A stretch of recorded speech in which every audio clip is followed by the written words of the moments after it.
Hello everyone, welcome back to my channel. तो आज physics question है एम्स बीएससी नर्सिंग और पैरामेडिकल के लिए।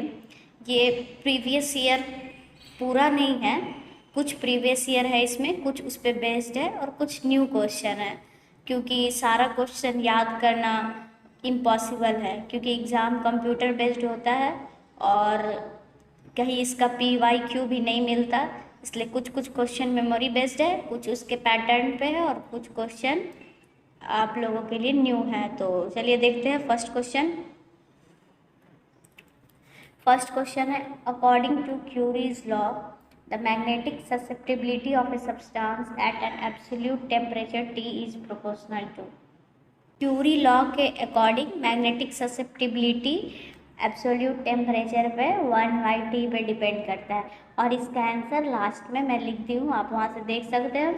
और PDF प्रोवाइड मैं नहीं करा सकती क्योंकि PDF प्रोवाइड करने का मेरे पास कोई प्लेटफॉर्म नहीं है, इसलिए आप पॉज करके सॉल्व कर ले या फिर लिख लें।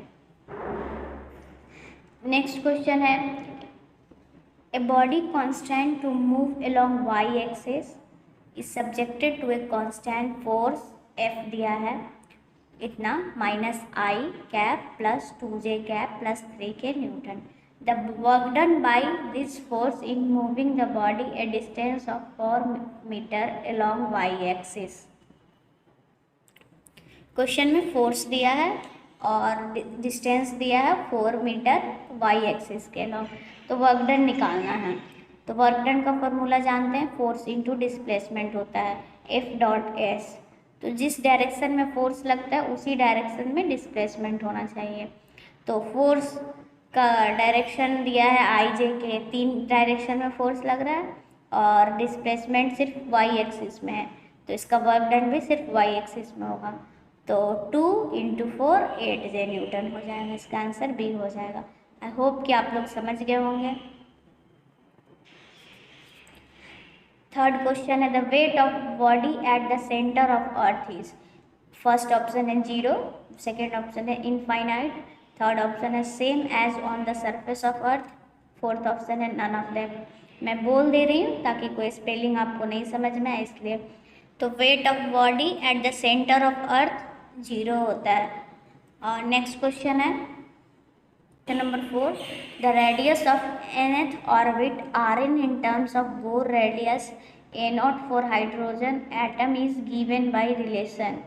तो आपको रिलेशन बताना है, तो वो जो मैं फॉर्मूला सीट आपको प्रोवाइड कराई थी उसमें RT सबके टर्म में जो भी रिलेशन होता है वो सब दिया गया है, तो आपको याद हो तो उसका आंसर होगा C n² A0।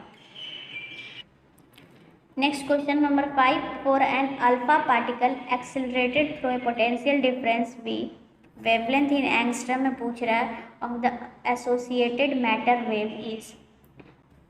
इसका आप डायरेक्ट याद कर सकते हैं कि क्या रिलेशन होता है, तो 0.101 बाई √V होता है इसका आंसर। नेक्स्ट क्वेश्चन है, surface tension does not vary with. First option है temperature, concentration, size of the surface, next है वेपर प्रेशर। तो इसका आंसर होगा surface tension size of surface पे वेरी नहीं करता है।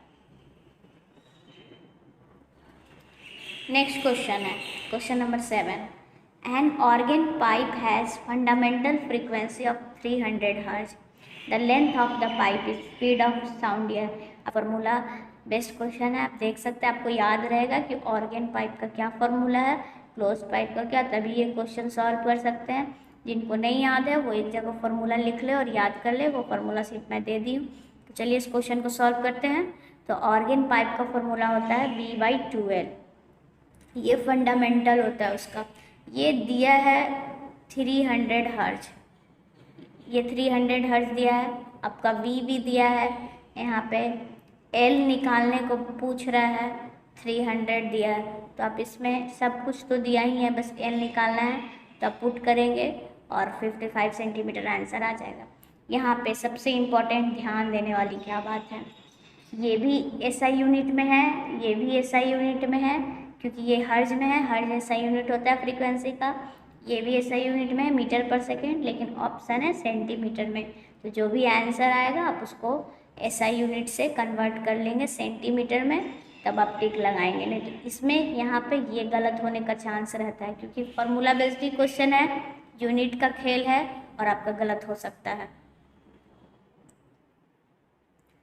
नेक्स्ट क्वेश्चन सेमीकंडक्टर से है, गेट का पूछ रहा है, तो ये आपको पता होगा, ये एंड गेट है, ये भी एंड गेट है। तो पहले आप इसको ए मान सकते हैं, मैं यहीं पे लिख देती हूँ, इसको आप ए मान लें, इसको आप बी मान लें।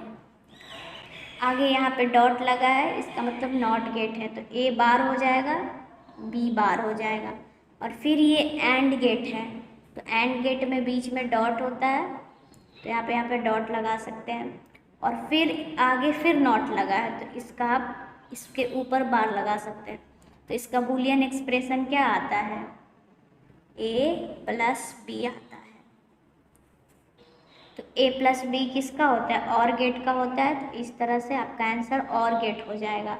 तो आप इस तरह से गेट का क्वेश्चन प्रैक्टिस कर सकते हैं, क्योंकि गेट का क्वेश्चन आ सकता है। पूछ रहे थे क्वेश्चन प्रैक्टिस कहाँ से करें, तो इसका PYQ तो नहीं मिलता, आप तो नीट का प्रीवियस ईयर क्वेश्चन आप कर सकते हैं, फिजिक्स में भी, केमिस्ट्री में भी, बायो में भी, आपका अच्छा रिवीजन हो जाएगा। इसलिए ज़्यादा नहीं सोचे, आप नीट का PYQ चुपचाप कर लें। नेक्स्ट क्वेश्चन देखते हैं 9th number, relation between radius of nucleus and mass number is. फिर ये क्वेश्चन आया है, फार्मूला पे है डायरेक्ट, क्योंकि इसका फार्मूला है। तो रिलेशन पूछ रहा है रेडियस ऑफ न्यूक्लियस और मास नंबर में। तो फर्स्ट ऑप्शन दिया है R=R0 A⁻1/3। सेकेंड ऑप्शन है R=R0 A⁻3 है। थर्ड ऑप्शन है R=R0 A⁻1/9। लास्ट ऑप्शन है R=R0 A⁻1/2। यहाँ पे R रेडियस है, A मास नंबर है, R0 कांस्टेंट है। तो आप रिलेशन पूछ रहा है, और यहाँ पे एक और कुछ पूछ सकता है, ये एक का दे देगा और दूसरे का रेडियस पूछेगा, या फिर मास नंबर पूछेगा, इस तरह से पूछ सकते हैं। तो आपको फॉर्मूला याद रहेगा, तभी आप ये क्वेश्चन सॉल्व कर सकते हैं। तो इसका रिलेशन होता है सही R=R0 A⁻1/3। नेक्स्ट क्वेश्चन है, two uncharged body on rubbing get charge due to conduction, friction, induction, none of this. तो दो अनचार्ज बॉडी को जब रब करते हैं तो वो चार्ज होता है, भाई फ्रिक्शन की वजह से वो बॉडी चार्ज हो जाता है। और ये इसका आंसर की है, यहाँ पे 3 का ए होगा, गलती से बी लिखा गया था, तो आप देख सकते हैं ये आंसर की है। आपको कॉन्फिडेंस आ गया होगा इस क्वेश्चन बना के कि किस टाइप का क्वेश्चन होता है। मैं बार बार बोल रही हूँ, पूरा PYQ नहीं, कुछ है, कुछ उस पर बेस्ड है, क्योंकि सारा ऑप्शन और क्वेश्चन याद रखना असंभव है। ये फिलहाल अभी 10 क्वेश्चन है। मिलते हैं इसी के साथ नेक्स्ट वीडियो में नेक्स्ट क्वेश्चन के साथ, और पढ़ाई करते रहें। और 1 मंथ का टाइम है, अच्छा खासा टाइम है, आप आराम से रिवीजन कर सकते हैं और आपका एग्ज़ाम अच्छा जाएगा। मैं बार बार बोलती हूँ 50+ स्कोर करना है। और भी पूछते हैं कि कौन सा एम्स का कितना कट ऑफ, कितना मार्क्स लाना है, तो आपको ये नहीं सोचना है कि इसी एम्स में जाना है, उसी के लिए इतना मार्क्स लाना है। 50+ का टारगेट लेके रखें कि हमको 50+ स्कोर करना है, और आपको कोई भी एम्स फर्स्ट राउंड में आराम से मिल जाएगा। इसलिए बिल्कुल भी टेंशन ना लें और पढ़ाई करते रहें। मिलते हैं नेक्स्ट वीडियो में। मेरे चैनल को सब्सक्राइब कर देना और नोटिफिकेशन ऑन कर देना, ताकि मैं नेक्स्ट वीडियो किसी सब्जेक्ट पे क्वेश्चन लेके आऊँ तो आपको पता चल जाए। बाय बाय, पढ़ाई करते रहें।